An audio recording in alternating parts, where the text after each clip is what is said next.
बातमी एकनाथ शिंदे यांच्या संदर्भातील। एकनाथ शिंदे हे आज ठाण्यामध्ये परतणार आहेत। प्रकृती अस्वस्थ असल्याने शिंदे हे आपल्या दरेगावी मूळ गावी गेलेले होते आणि एकनाथ शिंदे आज ठाण्यामध्ये येणार आहेत। एकनाथ शिंदे हे 2 दिवसापूर्वी साताऱ्यामधील आपल्या दरेगावी गेलेले होते। त्यांची तब्येत ठीक नव्हती, प्रकृती खालावलेली होती, प्रकृती अस्वस्थ होती आणि त्यामुळे ते आराम करण्यासाठी आपल्या दरे ह्या गावी गेलेले होते। मात्र आज एकनाथ शिंदे हे ठाण्यामध्ये परतणार आहेत। प्रकृती अस्वस्थ असल्याने शिंदे हे मूळ गावी होते।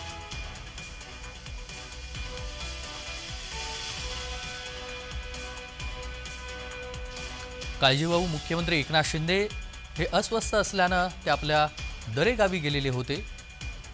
ठीक नसल्यामुळे गावाला गेले आणि त्यानंतर आज पुन्हा एकदा एकनाथ शिंदे हे ठाण्यामध्ये परतणार आहेत। काही बैठक आहेत, महायुतीची शपथविधीपूर्वी बैठक होणार की नाही याबाबत अजून सविस्तर माहिती नाही आहे। मात्र अनेक बैठका आहेत, आमदारांसोबत चर्चा करायची आहे आणि त्यामुळे 2 दिवस गावी राहिल्यानंतर एकनाथ शिंदे आज ठाण्यामध्ये परतणार आहेत। त्यानंतर त्यांची भूमिका देखील पाहावी लागणार आहे। मंत्रिमंडळ विस्तार यामध्ये एकनाथ शिंदे यांचं प्राबल्य देखील कशा पद्धतीने असणार आहे हे देखील पाहावं लागणार आहे।